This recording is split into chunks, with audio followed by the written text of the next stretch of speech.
The alarm in my chest cavity fired before my mind caught up with the danger. Something had breached the outer fence of the training compound, and my sensors told me it was not one of my instructors.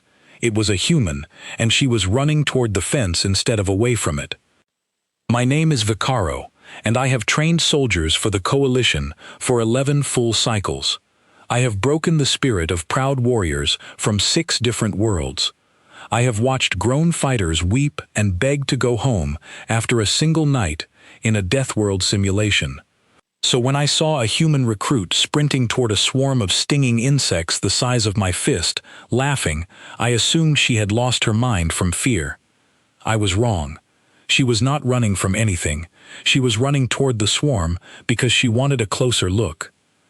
This is where my story begins.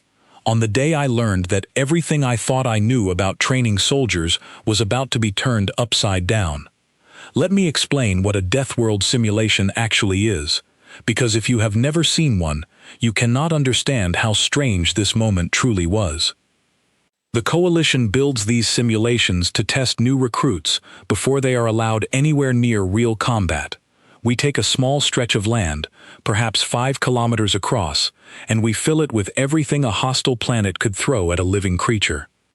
Poisonous air pockets that smell sweet so you do not notice until your lungs start to burn. Ground that looks solid but swallows you whole the moment you put your weight on it. Predators bred and adjusted to be faster, stronger, and hungrier than anything found in nature. The goal is simple. If a recruit cannot survive our simulation, they will never survive a real Deathworld, and we send them home before they get themselves killed. Every species that has ever joined the Coalition has struggled here. The Dravun, my own people, take an average of 9 days before the first recruit asks to leave. The Kalashi, who are built like walking fortresses, usually last 2 weeks before their nerves give out. Even the Orinth, who have no fear response that we have ever measured, eventually grow tired and cautious after enough near misses. Then the humans arrived. I remember the day their transport ship landed. Command had been arguing about whether to even accept humans into the training program. Their species was new to the wider galaxy, having only discovered proper long-range travel a few decades earlier by our count. Their planet, from what our scouts reported, was a strange and violent place, full of storms, quakes, and creatures with more teeth than sense. Some of the council members worried that humans would be too fragile for real service. Others worried they would be too aggressive to control. Nobody worried about what actually happened. I was assigned 12 human recruits for the first rotation. I read their files the night before they arrived, expecting the usual mix of soldiers and volunteers looking to prove themselves. Their medical scans showed nothing remarkable. Weaker claws than the Kalashi, slower reflexes than the Orinth, no natural armor like my own scaled hide. On paper, humans looked like the most fragile species I had ever been asked to train. The first recruit off the transport ship was a young man named Daniel. He stepped onto the landing pad, looked around at the training compound with its tall fences and warning signs, and grinned like he had just won something. "Is this the fun part?" he asked me, "or do we have to wait?" I did not know how to answer him. In 11 cycles, no recruit had ever asked me that question.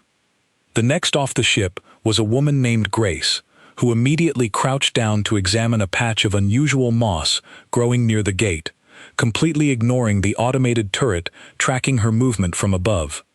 I had to remind her, twice, that the turret was part of the simulation and would fire warning shots if she wandered past the marked boundary. "Warning shots," she said, standing up and brushing dirt from her knees. "Real bullets or just noise?" "Real projectiles," I told her. "Non-lethal, but they will hurt." She smiled at that too. By the time all 12 recruits had gathered in the briefing yard, I had a strange, uneasy feeling building somewhere behind my ribs. Every other species I had trained arrived nervous, quiet, watching the compound with wide eyes and careful steps. These humans stood together, talking loudly, pointing at the tall observation towers and the distant tree line where I knew several of our test predators were already stalking through the underbrush, and they looked excited. I gave my standard introduction speech, the one I had given 100 times before. I told them about the dangers of the simulation.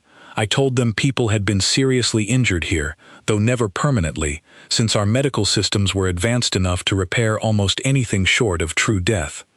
I told them that fear was a useful tool, and that respecting the Deathworld was the only way to survive it. A recruit named Ellie raised her hand partway through my speech. "Is it too late to ask if we can start early?" she said. I paused, unsure if she was joking. Her expression told me she was not. I decided then that this rotation would be different from anything I had experienced before, though I still believed the difference would fade once the real danger began. Excitement, I told myself, always cracks when the body understands true risk. Every species eventually meets a moment where instinct overrides bravado.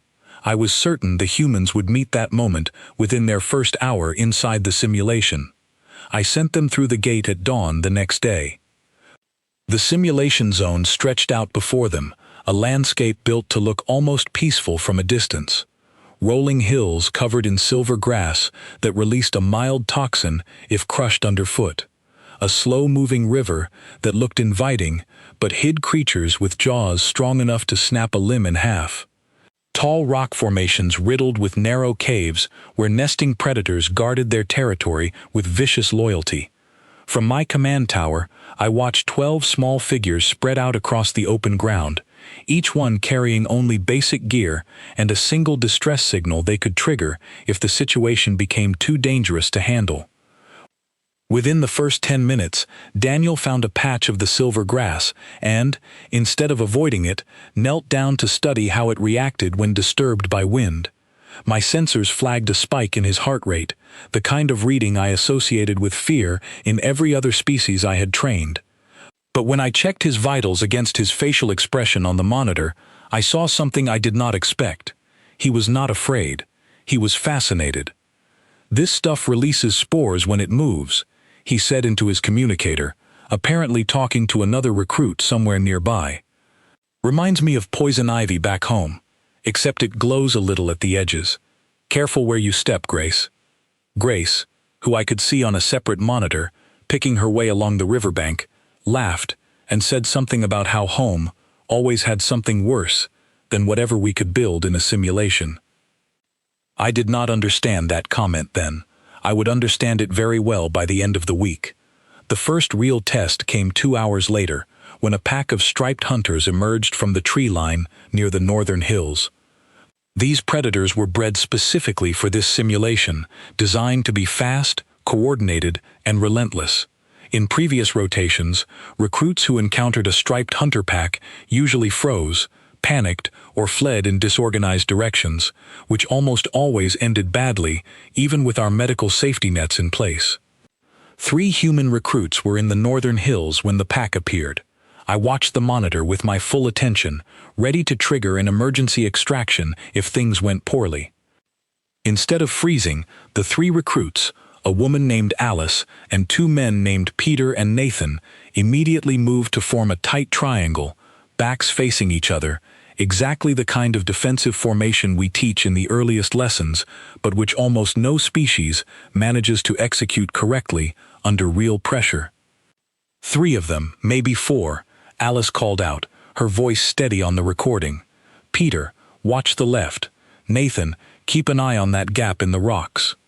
The striped hunters circled, testing the formation, looking for weakness the way they had been trained to do. The recruits held their ground, using their basic training weapons to keep the pack at a distance without ever breaking formation. It was, by any measure I had ever used before, a textbook response. Better than textbook. I had never seen new recruits execute a defensive triangle so cleanly on their very first encounter with a coordinated predator. When the pack eventually retreated, deciding the humans were not worth the risk, I expected to see relief on their faces. Instead, when the 3 recruits regrouped, they were smiling. "That was incredible," Nathan said, breathing hard but grinning wide. "Did you see how they tried to flank us? Smart animals. We should name them," Peter added. "The the one with the darker stripes.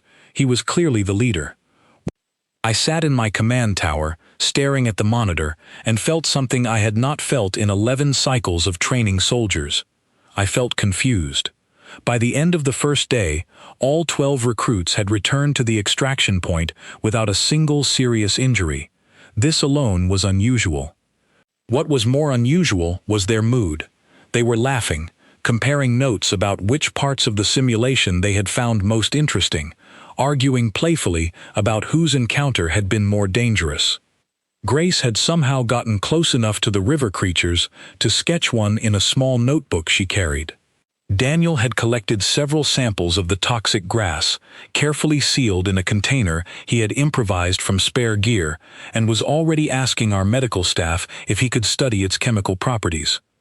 I reported the day's events to my superiors that evening, uncertain how to characterize what I had witnessed. My report stated the facts plainly. 12 recruits, 0 serious injuries, 1 predator encounter handled with textbook precision, and an overall recruit morale reading that our systems flagged as abnormally high for a first day inside a Deathworld simulation. Command's response was brief.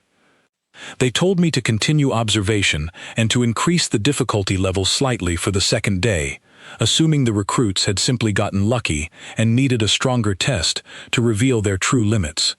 I agreed with that assessment at the time.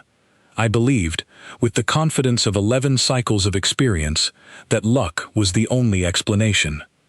Every species has a breaking point. Every recruit eventually meets the moment where the Deathworld stops being a game and starts being real. I was certain the humans would meet that moment soon, and that when they did, I would finally see the fear I expected from the very beginning. I did not yet understand that I was wrong about almost everything. I did not understand that these 12 humans were not simply lucky, and that their strange calm in the face of danger was not a fluke that would burn away under pressure. I did not understand that I was standing at the edge of something the entire coalition would spend the next several months trying to explain. That night, as the humans slept in the safe zone barracks, I reviewed the recordings of the day one more time. I watched Alice organize her defensive triangle without hesitation. I watched Daniel study a poisonous plant with the calm curiosity of a scholar rather than the fear of a soldier. I watched Grace sketch a predator that could have taken her arm off in a single bite, her hand steady, her expression closer to wonder than terror. I did not sleep well that night. Something about the calm on their faces stayed with me, a small warning signal I could not quite name. I told myself it was simply unfamiliarity, the same discomfort I always felt when a new species arrived and behaved differently from what I expected. I was wrong about that too. It was not discomfort I was feeling. It was the first quiet sign that everything I understood about training soldiers was about to fall apart, one confusing, cheerful, impossible day at a time. The second day began with a decision from command that I now recognize as the true starting point of everything that followed. They ordered me to raise the difficulty level of the simulation by a significant margin, convinced that the previous day's results were an anomaly caused by an easier than usual setting. I followed the order, adjusting the environmental hazards, increasing predator aggression, and introducing a new element that had broken even seasoned recruits from other species in the past: unstable weather. The training compound sat on a stretch of land capable of generating localized storms strong enough to knock a grown Kalashi off its feet. We rarely used this feature during early rotations because it tended to end training exercises early, either through injury or through recruits triggering their distress signals out of pure panic.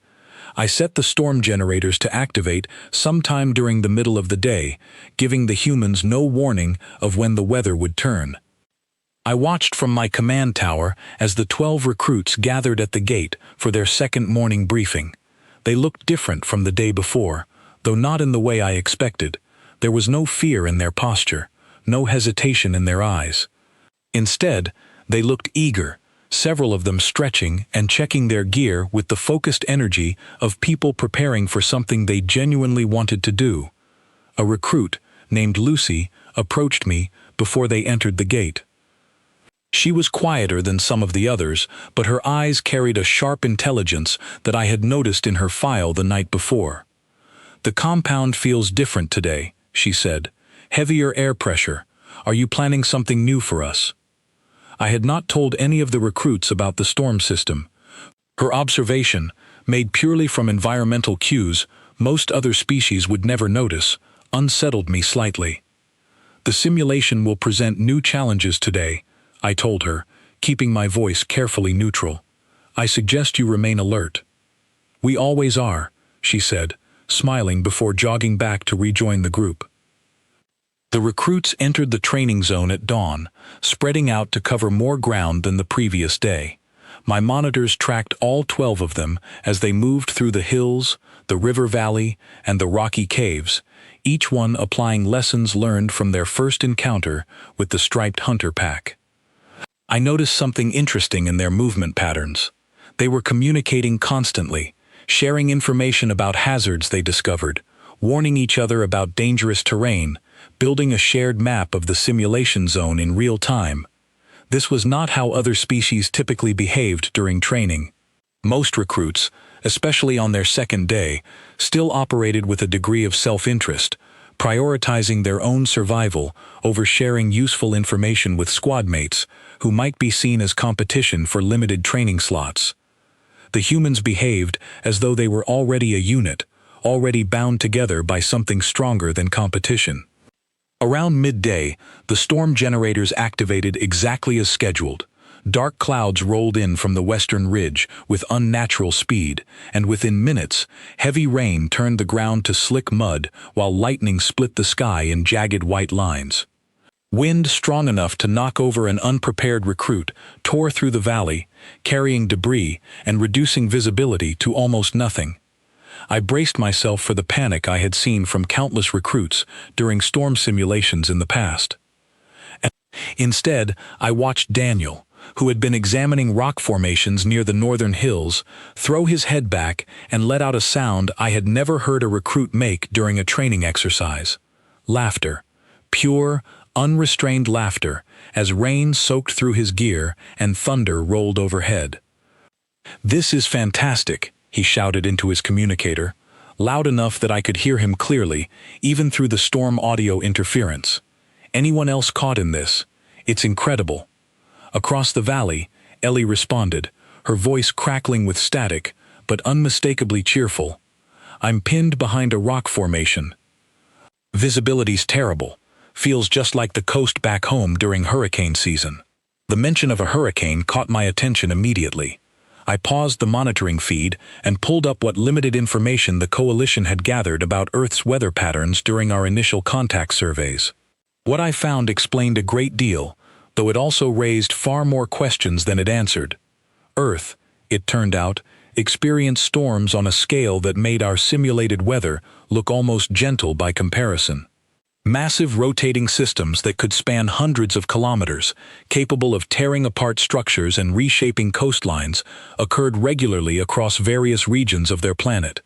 Humans had been living through, adapting to, and in some strange cases, even actively pursuing these storms for entertainment and study for as long as recorded history existed on their world. I began to understand, slowly and with growing unease, that what I was calling a Deathworld simulation might not register as particularly extreme to a species that had evolved on a planet with its own long list of natural hazards. The storm raged for nearly 2 hours before the generators cycled down and the sky began to clear. During that time, I tracked every recruit closely, watching for the moment their calm would finally break. It never came. Instead, I watched Grace navigate the flooded riverbank with careful, confident steps, using the rushing water to her advantage as she crossed to higher ground rather than being swept away by it. I watched Peter and Alice work together to secure themselves against an outcropping of rock during the strongest winds, treating the entire ordeal less like a survival crisis and more like an interesting physical challenge to be solved. When the storm finally passed, the 12 recruits regrouped near the center of the valley, soaked, muddy, and clearly exhilarated.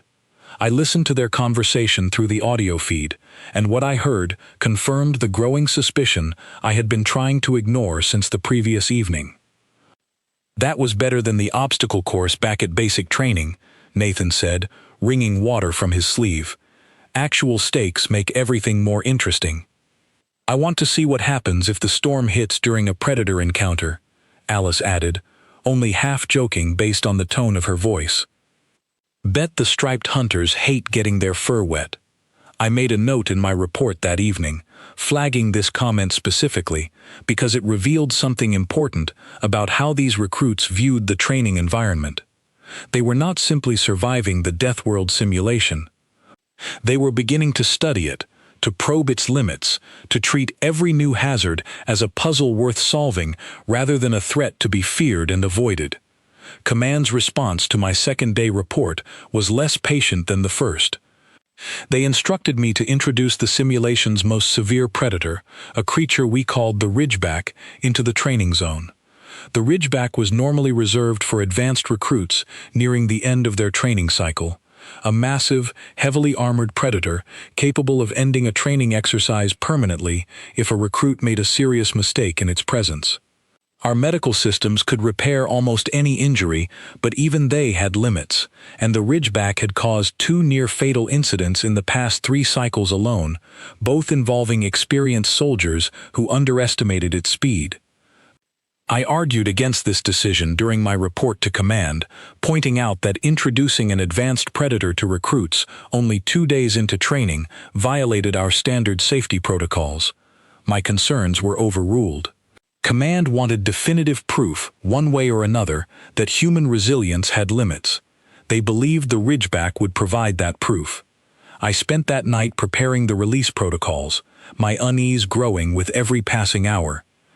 I had trained enough recruits to know the difference between confidence and recklessness, and while the humans displayed something closer to genuine comfort with danger rather than foolish bravado, I still worried that even the most skilled recruit could make a fatal mistake against a predator as dangerous as the Ridgeback. The third morning began differently from the first 2. I gathered the recruits before they entered the training zone and gave them a direct warning, something I rarely did during standard rotations. Today's simulation includes an apex predator normally reserved for advanced training, I told them. This creature is faster and more dangerous than anything you have encountered so far. I strongly advise extreme caution.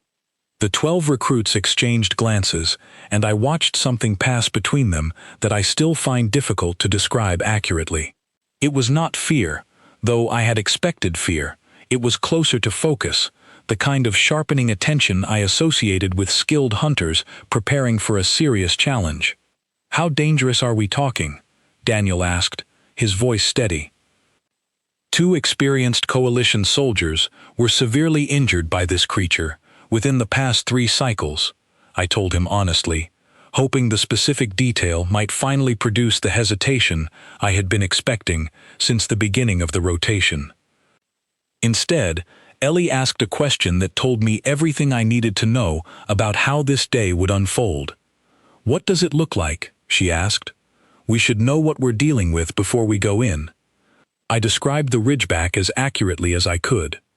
Nearly 3 meters at the shoulder, covered in overlapping armored plates capable of deflecting most standard training weapons, capable of sprinting at speeds that outpaced even the striped hunters, and equipped with a bite force strong enough to crush bone through armor.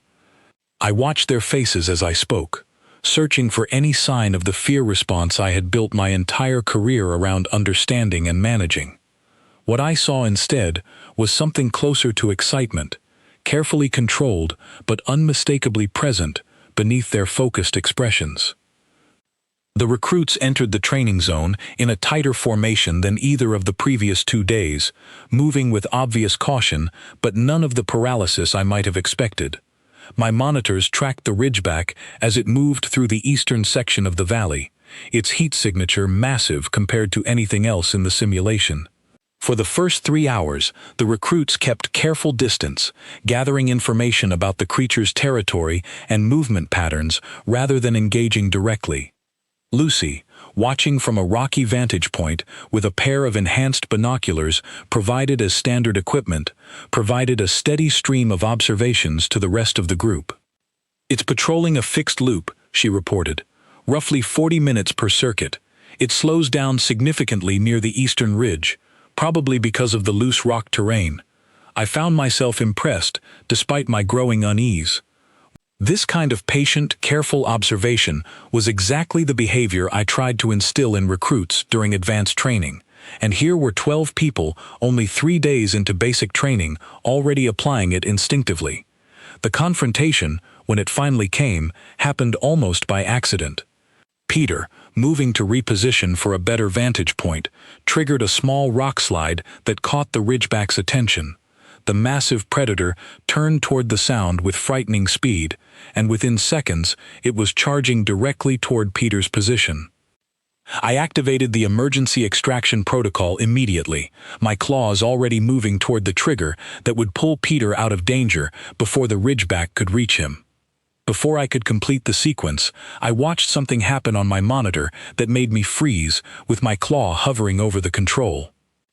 The other 11 recruits moved as one unit, converging on Peter's position with a speed and coordination that seemed impossible for people who had known each other for less than a week. Alice and Nathan created noise and movement on the Ridgeback's flank, drawing its attention away from Peter's exposed position. Grace and Daniel used their training weapons to create a barrier of smoke and disorienting flashes exactly where the manual described as most effective against heavily armored predators. Ellie guided Peter toward a narrow gap between two rock formations, too tight for the Ridgeback's massive frame to follow. The entire sequence took less than 90 seconds. When it was over, the Ridgeback stood at the edge of the rock formation, unable to reach its intended target, eventually losing interest and retreating toward its territory to continue its patrol. I sat in my command tower, my claw still hovering over the extraction trigger I never had to use, and felt something shift permanently in my understanding of these humans. This was not luck. This was not a fluke born from an easier-than-expected simulation. This was coordination, skill, and something else I was only beginning to recognize. They had not been afraid during that entire encounter.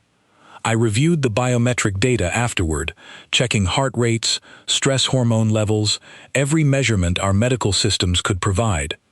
Every recruit showed elevated readings consistent with heightened alertness and physical exertion. None of them showed the readings I associated with genuine fear.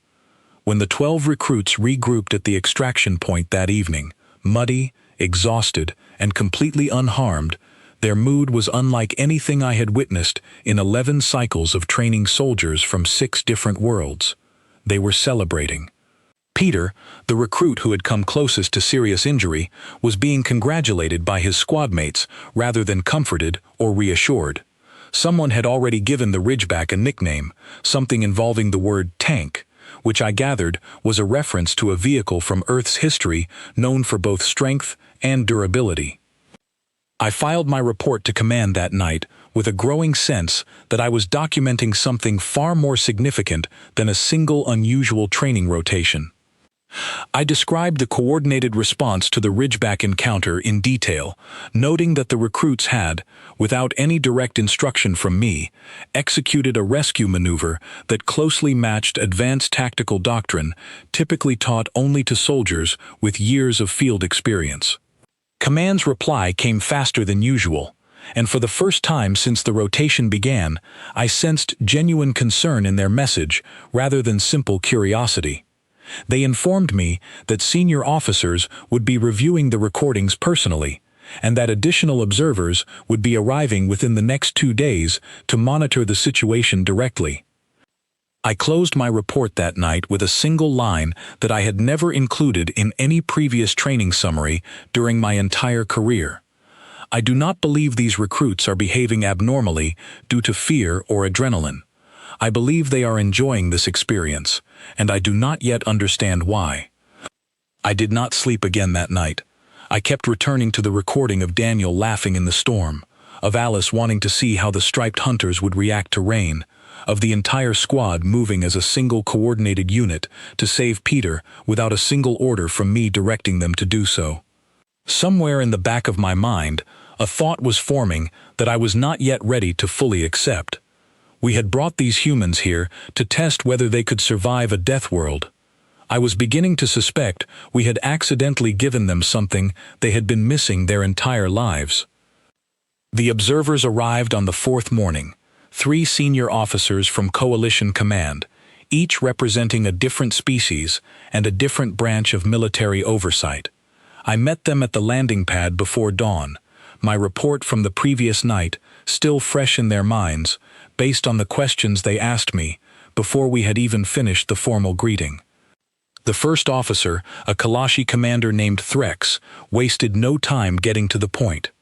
"You are telling me 12 untrained recruits executed a coordinated rescue maneuver against a ridgeback with no direct instruction," he said, his heavy voice carrying the particular skepticism of a species that valued proof over report. "I find that difficult to believe without seeing it myself." "You will see it yourself today," I told him. "Command has authorized a further increase in simulation difficulty. I expect today's session to answer many of the questions currently being raised." The second officer, an Orinth analyst named Syl, said nothing during the walk to the command tower, but I noticed her studying the compound with unusual intensity, occasionally pausing to examine the fence line or the distant tree cover as though searching for something specific. The Orinth rarely showed outward interest in anything, given their famously flat emotional responses, so her attention alone told me she considered this situation significant. The third officer introduced herself simply as Vantra, a strategic oversight coordinator whose species I did not recognize. She carried herself with the careful precision of someone accustomed to evaluating threats before they fully developed, and her first question to me was different from the others. "Have you asked the recruits directly why they behave this way?" she said. "Not observed, asked." I admitted that I had not, and something in her expression suggested this was an oversight she found notable. We gathered in the command tower as the 12 recruits assembled at the gate below, unaware that 3 senior officers were now watching their every move alongside me. Command had authorized the most aggressive simulation setting used during any first-week rotation in Coalition history, combining unstable weather, increased predator density, and a new addition that had never been tested on recruits this early in training. A controlled seismic event designed to simulate ground instability severe enough to swallow entire sections of terrain without warning. I explained the day's parameters to the 3 officers as the recruits entered the training zone below us. Threx watched with obvious skepticism, arms crossed over his armored chest. Seal observed in silence, her attention fixed on the monitors with an intensity that made even me slightly uncomfortable. Vantra simply watched the recruits themselves, her eyes following their movements rather than the environmental readouts most observers focused on first. The first 2 hours passed without significant incident, though the humans continued their now familiar pattern of treating every hazard as an interesting problem rather than a source of dread. Grace discovered a section of the silver grass that had mutated slightly under the increased simulation intensity, producing a stronger toxin than the standard variety, and spent nearly 20 minutes documenting its properties in her notebook while 2 squadmates kept watch for predators nearby. Threx grew visibly impatient as the morning continued without the dramatic failure he seemed to be expecting. "This proves nothing," he said. "They have not faced true danger yet." As though the simulation itself had heard him, the seismic event triggered exactly at that moment, sending a violent tremor through the ground beneath the recruit's position. I watched the monitors carefully as the earth split open in several locations across the valley, swallowing loose terrain and creating unstable sinkholes that could easily trap or injure anyone caught unprepared. Nathan, who had been standing near one of the newly formed sinkholes when the tremor hit, lost his footing, and began sliding toward the opening before catching himself on an exposed root. His communicator crackled with the sound of effort rather than panic as he called out to the others. "Ground's unstable near my position," he said, his voice controlled despite the obvious physical strain in his tone. "Watch your footing. This whole section might be compromised." Alice reached him within seconds, extending a length of rope that recruits carried as standard equipment, and together they worked to stabilize his position while the tremor continued to shake the surrounding terrain. What struck me most, and what I noticed Vantra watching with particular focus, was the complete absence of panicked shouting or chaotic movement. The recruits communicated in short, clear statements, exactly the kind of disciplined communication we spent months trying to instill in soldiers from other species. "Remarkable," Syl said quietly, breaking her silence for the first time since arriving. "Their stress response curves are almost flat compared to baseline expectations." Threx said nothing, but I noticed his crossed arms had loosened slightly, his skepticism giving way to something closer to genuine attention. The tremor lasted nearly 15 minutes, longer than any previous seismic event I had run during a training rotation. By the time it subsided, the valley floor had transformed significantly, with new sinkholes, shifted rock formations, and exposed underground channels that had not existed that morning. I expected the recruits to request extraction, or at minimum to show signs of exhaustion and relief that the immediate danger had passed. Instead, Daniel's voice came through the communicator system, carrying an energy that had not diminished at all despite the ordeal. "Anyone want to check out these new channels before we head back?" he said. "Bet there's something interesting down there now that the ground's opened up." Several other recruits responded with enthusiasm, and I watched as three of them, Daniel, Ellie, and a recruit named Sophie, began carefully exploring one of the newly exposed underground channels rather than retreating to safety as the day's session neared its scheduled end. Vantra turned to me at that moment, her expression unreadable but her question direct. "Vicaro, have you considered that these recruits may not experience danger the way our training protocols assume all sentient creatures experience it?" I had considered exactly that, extensively, over the past 3 sleepless nights, but hearing the thought stated so plainly by a senior officer made it feel suddenly real in a way my private speculation had not. "I believe that is exactly what is happening," I admitted. "Their homeworld, from what limited data we have gathered, presents them with hazards on a scale that may make our simulation feel less extreme than intended." Threx finally spoke again, his earlier skepticism replaced with something more thoughtful. "Then perhaps we have been measuring the wrong thing entirely. We built this simulation to filter out those who cannot handle danger. If humans do not perceive our version of danger as significant, the filter tells us nothing useful about their actual capabilities." This observation, simple as it seemed, struck me as the most important insight anyone had offered since the rotation began. We had spent 3 days trying to break these recruits using a tool designed around assumptions that no longer applied. The 3 officers requested a full review of Earth's environmental history that afternoon, while the recruits continued their exploration of the newly formed underground channels. I compiled everything the Coalition had gathered during initial contact surveys, and the resulting picture painted a portrait of a homeworld that none of us had fully appreciated until that moment. Earth experienced regular seismic activity across large portions of its surface, with quakes powerful enough to level entire settlements occurring throughout recorded history. Storm systems capable of reshaping coastlines and uprooting forests formed seasonally across multiple regions. The planet hosted an enormous variety of predators, some capable of ending a human life in seconds, coexisting in close proximity to human settlements for as long as their species had existed. Beyond even these natural hazards, our survey data suggested that humans had spent significant portions of their history creating additional dangers for themselves, climbing mountains without any practical necessity, exploring deep ocean trenches for the simple purpose of seeing what existed there, and in one particularly striking case, deliberately jumping from great heights while attached to nothing more than a length of elastic cord, apparently for entertainment.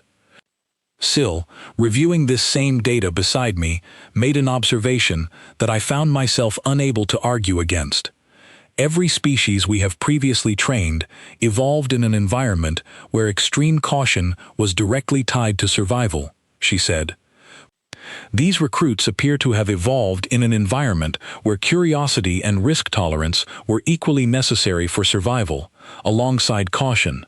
The two traits are not mutually exclusive within human psychology.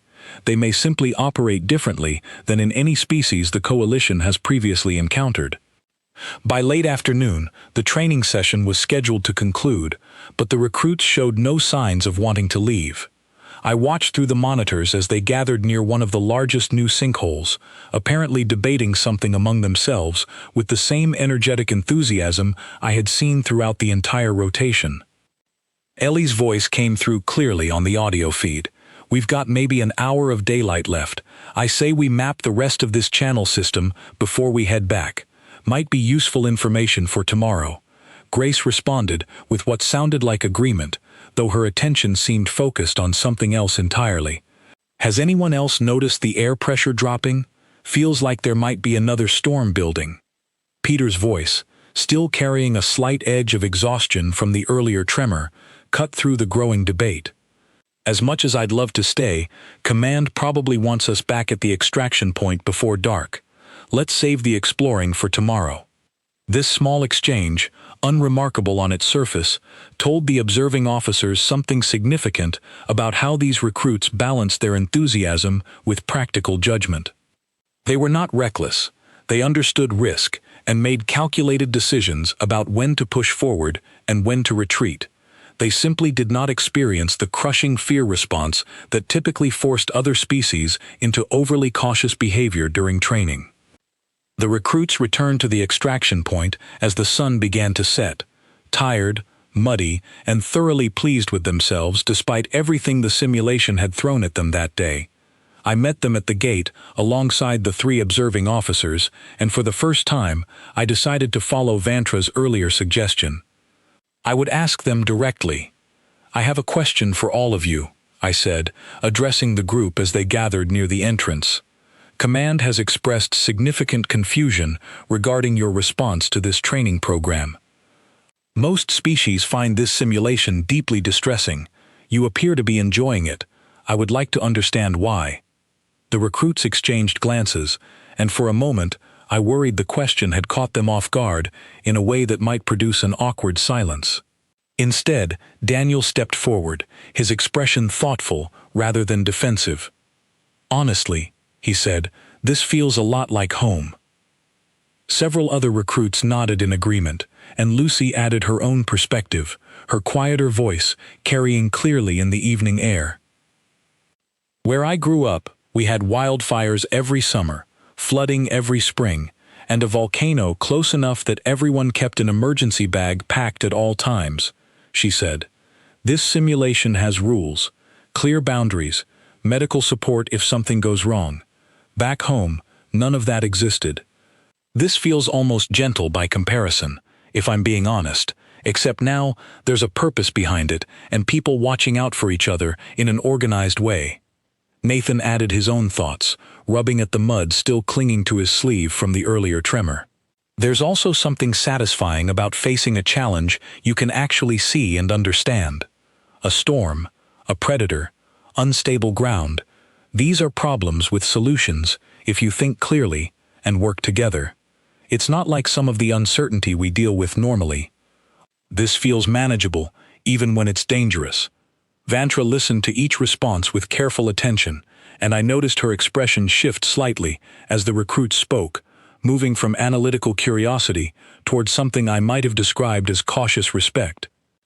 Threx, who had arrived skeptical and remained largely silent throughout the day's demonstrations, finally spoke again as the recruits dispersed toward the barracks for the evening. "Vicaro," he said, "I believe we have been asking the wrong question this entire rotation. We wanted to know if humans could survive a death world. Based on what I witnessed today, I believe the more useful question is what happens when we stop trying to break them and instead give them a genuine challenge worthy of their apparent enthusiasm. That night, after the officers departed for their quarters, I sat alone in the command tower reviewing the day's recordings one final time. I watched Nathan catch himself at the edge of the sinkhole, calm and controlled despite the danger. I watched the entire squad debate whether to continue exploring rather than retreat immediately to safety, weighing risk and opportunity with a clarity I rarely saw even among experienced coalition soldiers. I watched Daniel's simple, honest explanation, "This feels a lot like home," and felt the full weight of what that statement implied about the world these 12 people had come from. I drafted my report to command that evening with a very different tone than my previous entries. I no longer framed the humans' behavior as an anomaly to be investigated with suspicion. Instead, I recommended a complete restructuring of how the coalition approached human training, suggesting that our existing Deathworld simulation, designed as a filter to weed out the unprepared, might be better repurposed as a genuine training ground for a species that seemed to draw energy and cohesion from exactly the kind of challenges that broke every other recruit we had ever tested. I ended my report with a recommendation I never expected to make during my career as a training instructor. Rather than reducing the difficulty of this simulation to protect these recruits, I believe Command should consider increasing it further, under carefully controlled conditions, to determine the true upper limits of what this species can achieve when properly challenged. Based on everything observed during this rotation, I do not believe those limits will be found easily. I did not know it yet, but this single recommendation would set in motion changes that reached far beyond this one training compound, eventually reshaping how the entire coalition thought about human potential, and drawing far more attention, both welcome and unwelcome, than any of us could have anticipated on that quiet evening as 12 exhausted, mud-covered, thoroughly satisfied recruits settled into their barracks, already discussing what tomorrow's challenges might bring. News of the fourth day's events spread through the Coalition training network faster than I expected. Within 72 hours, I began receiving requests from instructors at other compounds, asking for copies of the recordings, questioning whether the reports circulating through official channels had been exaggerated for effect. I forwarded everything without hesitation, partly because I believed the information deserved wider attention, and partly because I suspected other instructors would not fully believe the reports until they saw the footage themselves. The first visible change came from an unexpected direction. A group of 6 Orinth recruits, training at a separate compound roughly 200 kilometers from mine, submitted a formal request to transfer into a human squad for their remaining training rotations. This request created immediate confusion among command staff, since cross-species transfers were rarely approved during active training cycles, and even more rarely requested voluntarily by recruits satisfied with their current assignments. Syl, who remained at my compound for continued observation after the seismic event, explained the Orinth perspective when I asked her about the transfer request during a quiet moment between training sessions.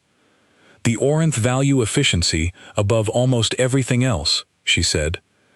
"Our species developed a reputation for lacking fear, but the truth is more complicated. We simply learned to suppress emotional response through discipline because unsuppressed fear interfered with mission success on our homeworld. It requires constant effort to maintain that suppression. These humans appear to experience something different. Their calm is not suppression. It is closer to genuine comfort. Several of my colleagues find that distinction fascinating enough to request direct observation. Command approved the transfer request 2 days later, and I found myself welcoming 6 additional recruits into a training rotation that had already reshaped my understanding of the entire program. The Orinth recruits integrated with surprising ease, their disciplined precision complementing the humans' adaptive enthusiasm in ways that produced results even I had not anticipated. I watched this new combined squad tackle the fifth day's simulation, which Command had authorized at a difficulty level previously reserved only for final certification exercises.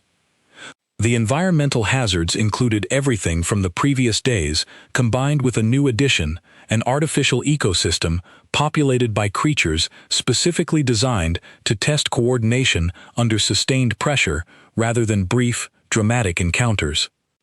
What struck me most during this session was watching an Orinth recruit named Tessic pair with Ellie during a prolonged encounter with a pack of burrowing predators that attacked from beneath the ground rather than approaching openly.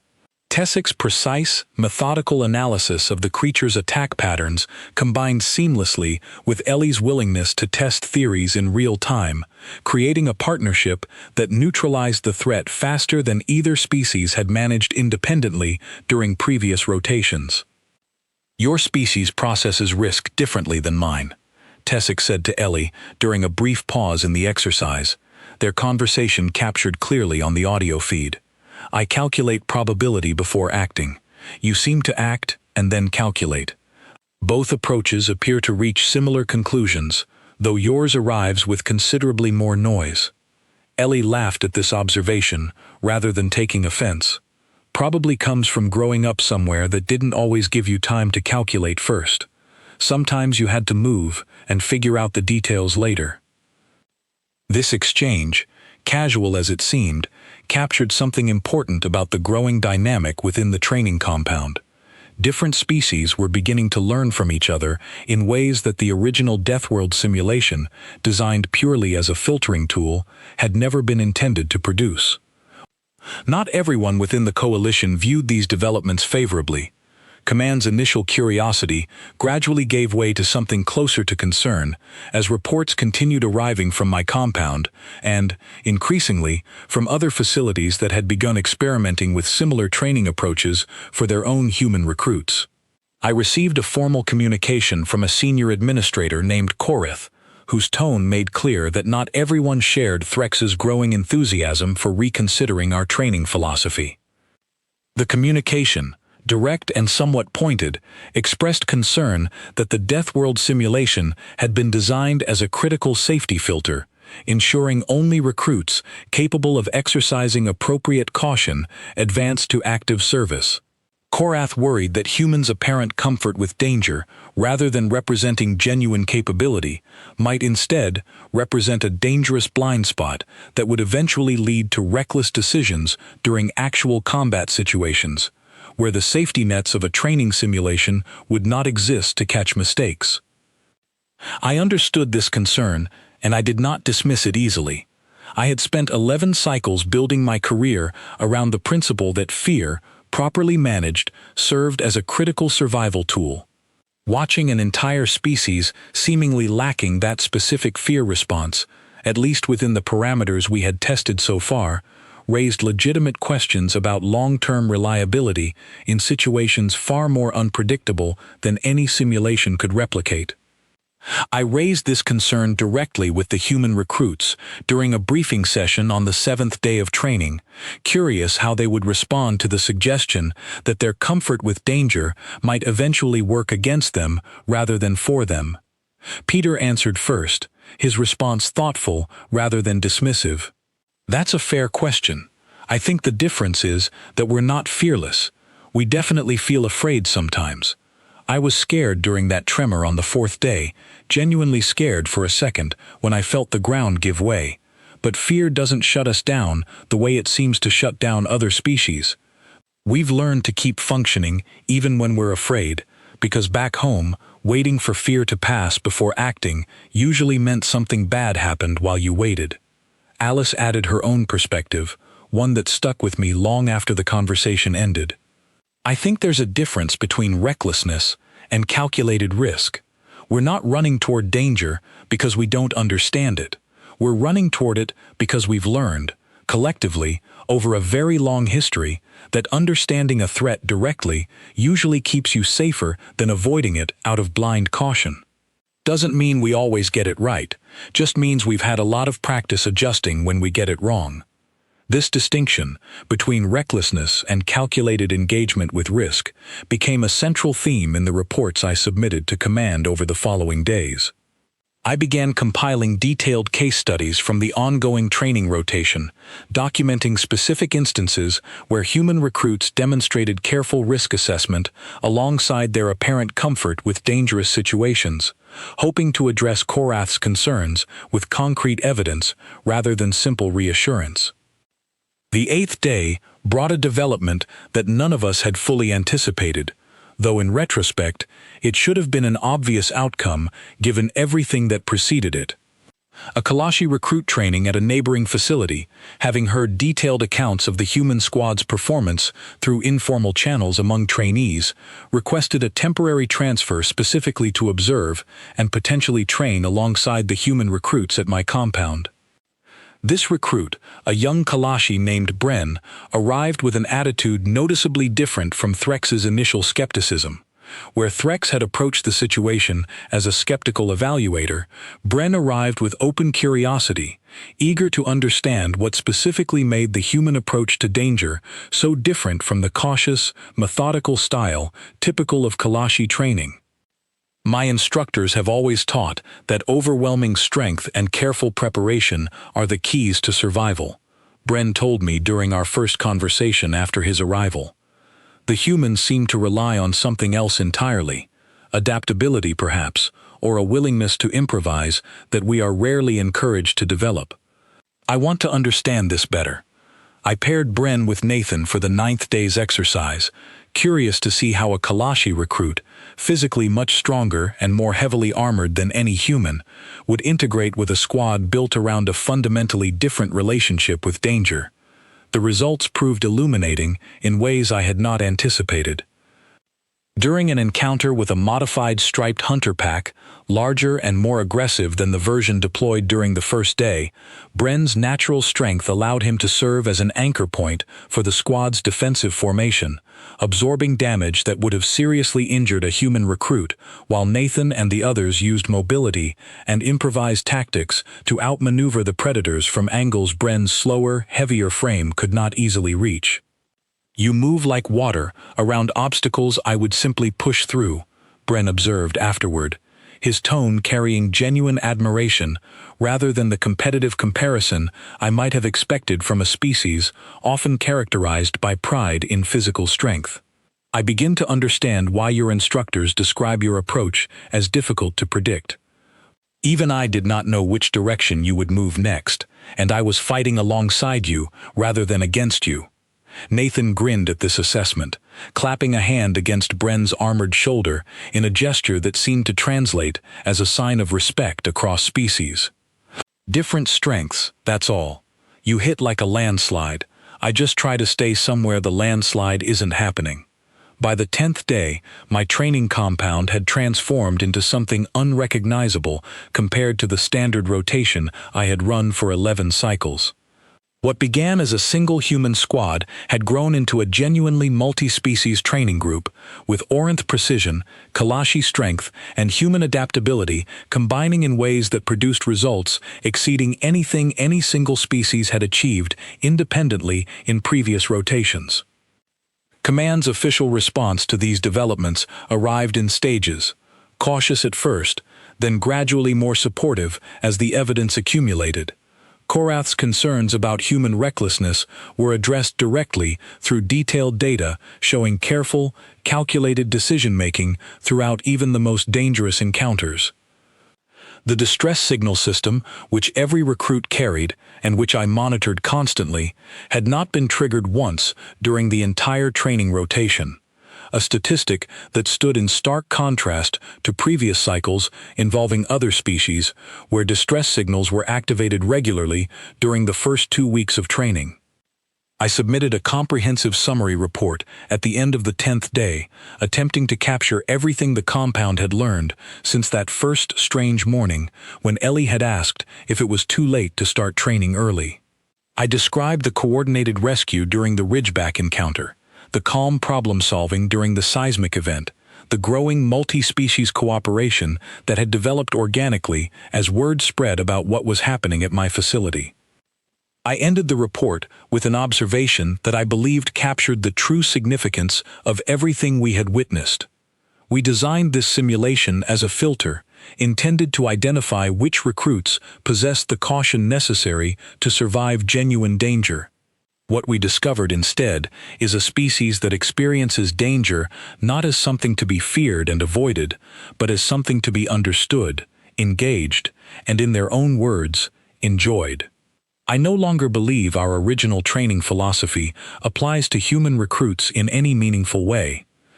I believe we have been testing the wrong quality entirely, and I believe the true test now lies in discovering what these recruits can accomplish when given challenges worthy of their apparent capabilities, rather than challenges designed to break them.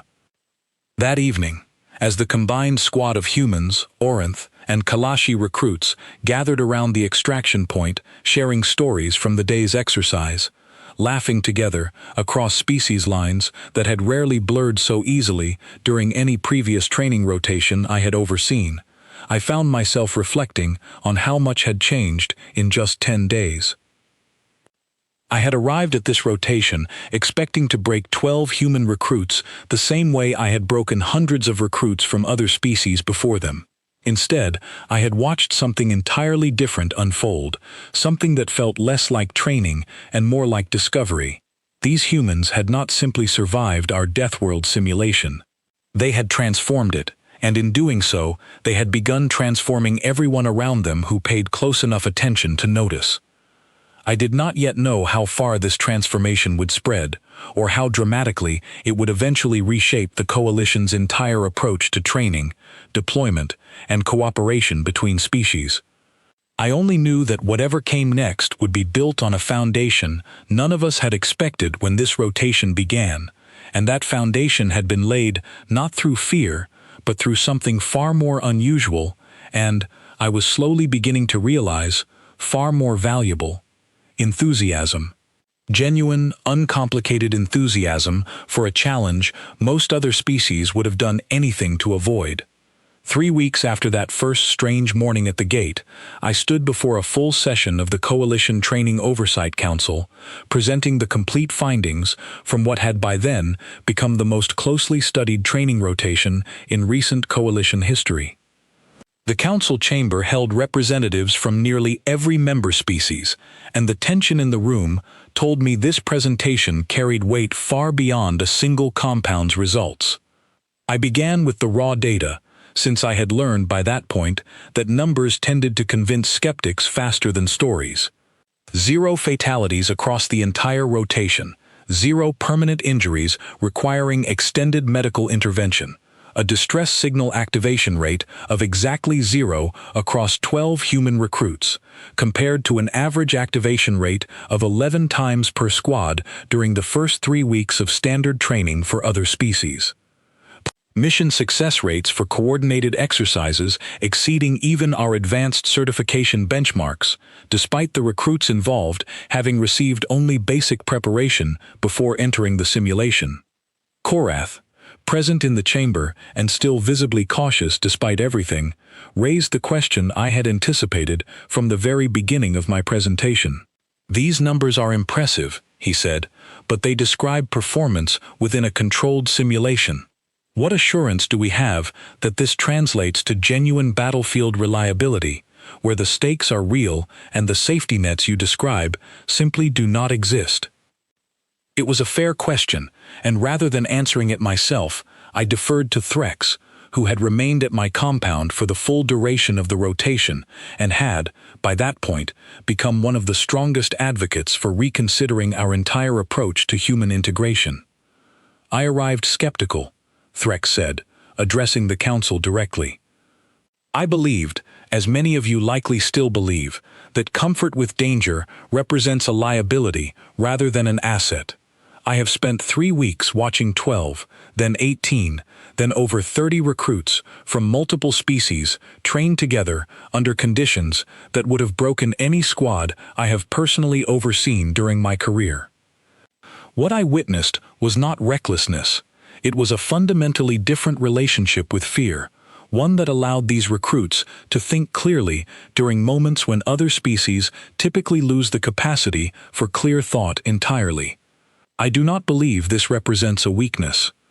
I believe it represents an advantage the Coalition has never before had access to. Syl offered her own assessment next, her analytical tone carrying particular weight given the Orinth reputation for dispassionate evaluation. My species has spent generations training ourselves to suppress fear through discipline. It requires constant, exhausting effort. These humans appear to have arrived at a similar functional outcome, calm decision-making under extreme pressure, through an entirely different psychological pathway, one that does not require the same exhausting suppression. If this proves consistent across larger populations, it suggests humans may sustain peak performance under pressure for significantly longer durations than species relying on active fear suppression.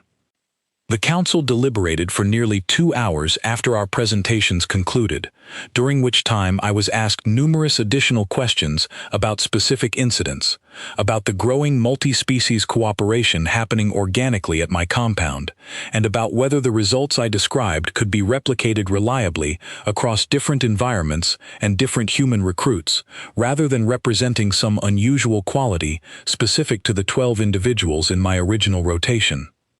I answered honestly that we had already begun testing this question. 2 additional human squads had entered training at neighboring compounds during the 3 weeks since my initial report, and preliminary results, while not yet as extensively documented as my own rotation, suggested similar patterns emerging. Recruits treating danger as an engaging challenge rather than a source of paralyzing fear. Coordinated teamwork developing rapidly, even among strangers thrown together with minimal preparation. A near total absence of the panic responses that typically defined early training rotations for every other species the Coalition had encountered. The Council's final decision, announced 2 days later through official Coalition channels, exceeded even my own expectations for how dramatically this single training rotation would reshape broader policy. The Deathworld simulation, originally designed and used exclusively as a filtering tool to identify recruits unsuited for combat service, was formally reclassified. Would remain available for its original purpose for other species, but for human recruits specifically, it would transition into what the Council termed an advanced cooperative training facility, open not only to mandatory recruits, but to volunteer participants seeking additional preparation, cross-species integration experience, or simply the opportunity to test their capabilities against increasingly difficult challenges. I remember reading this announcement in my quarters, alone, feeling a strange mixture of vindication and disbelief. 11 cycles of my career had been built around one core assumption, that a Deathworld simulation existed to break the unprepared, to filter out anyone who could not master fear well enough to survive genuine danger. Watching that entire philosophy dismantled and rebuilt around a single species' unusual relationship with risk felt less like a professional achievement and more like watching the ground shift permanently beneath everything I thought I understood about training soldiers. The changes that followed came quickly, and I found myself at the center of nearly all of them, whether I sought that position or not.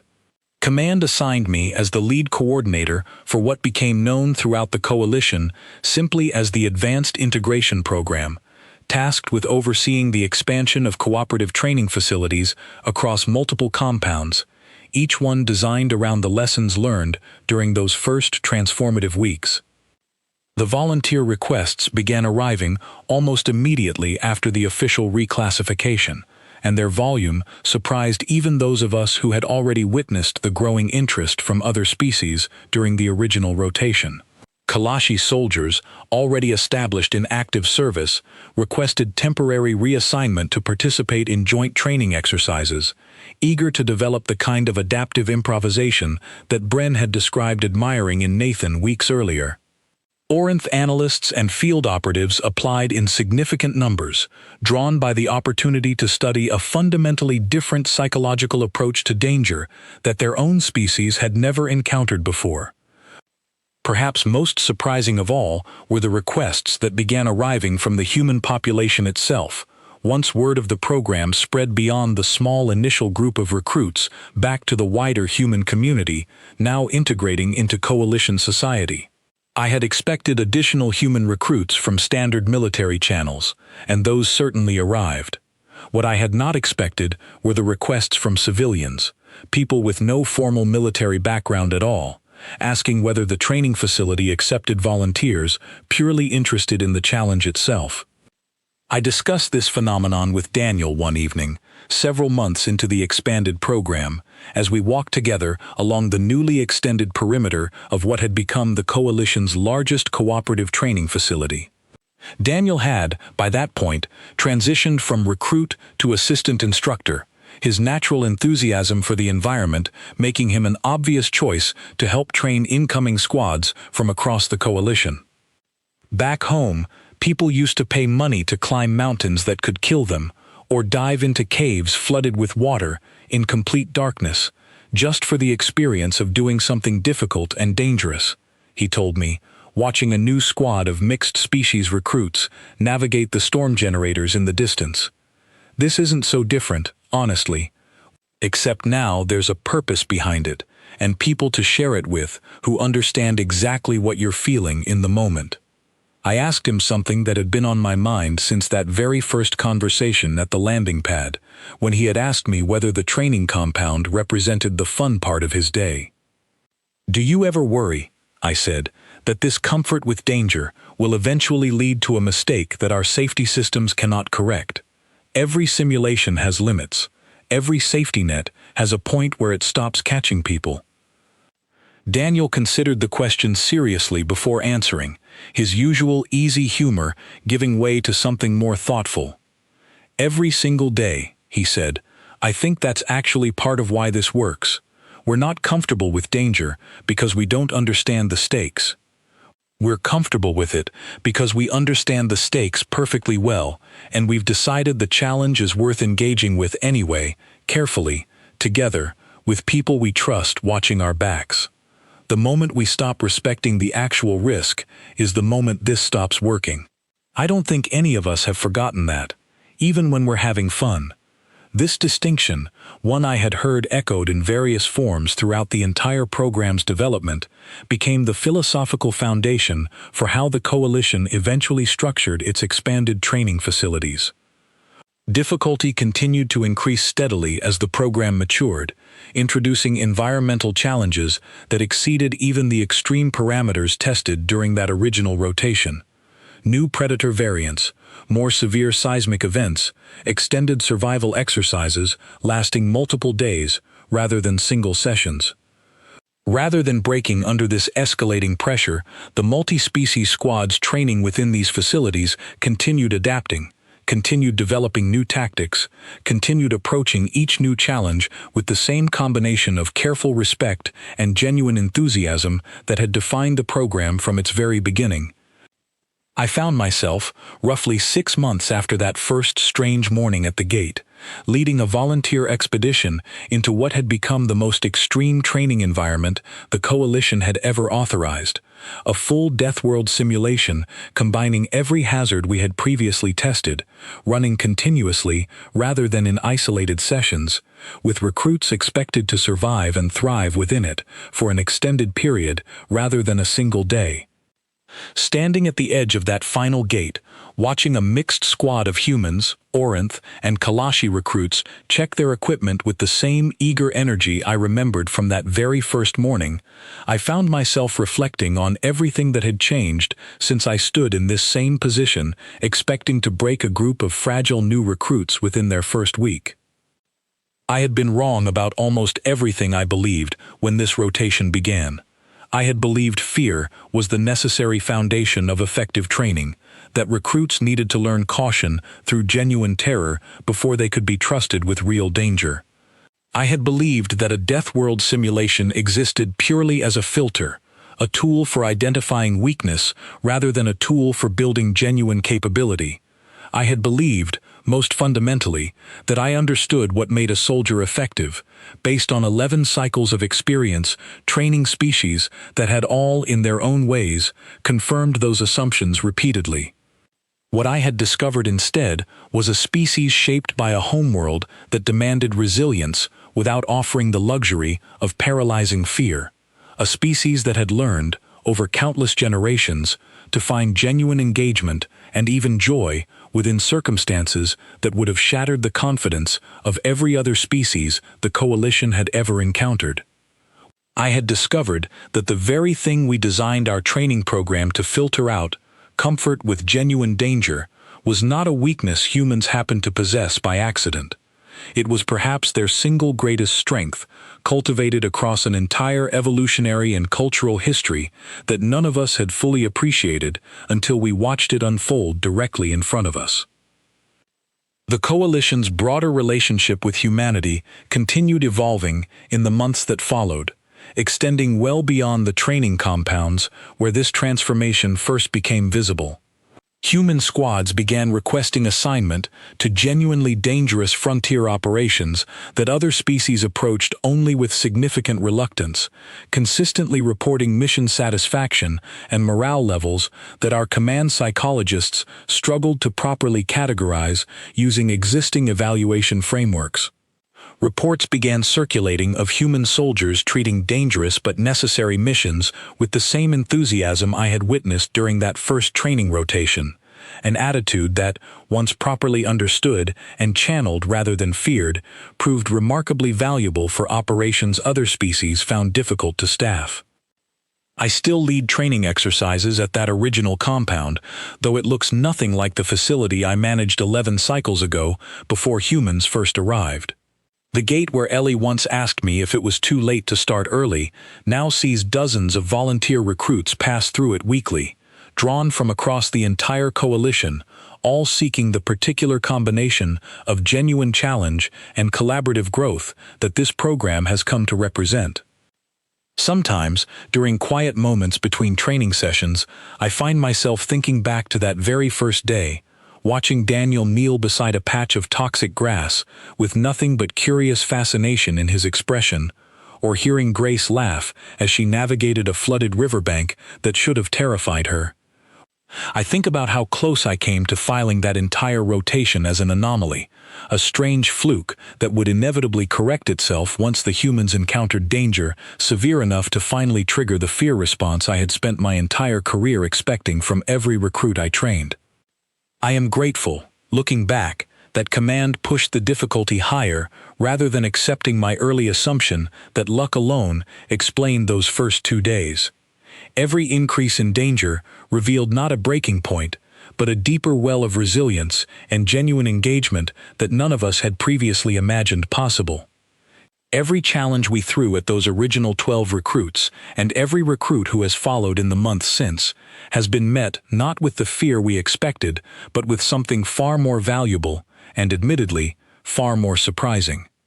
We built a facility designed to filter out weakness through fear, and somewhere along the way, without anyone fully intending it, we accidentally built something humans genuinely wanted to be part of.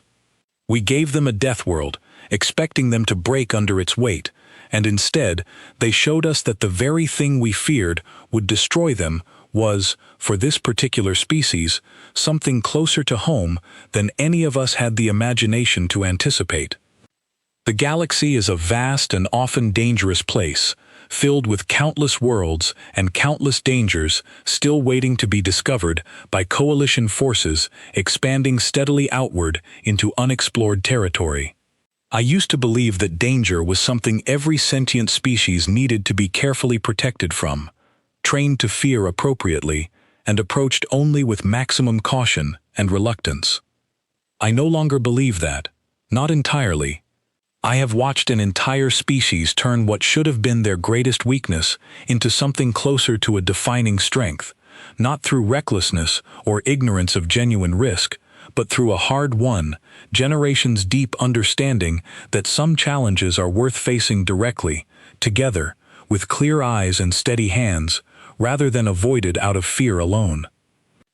Somewhere out there, across the growing map of coalition territory, human squads are likely training right now in some version of the very facility I originally designed to break them.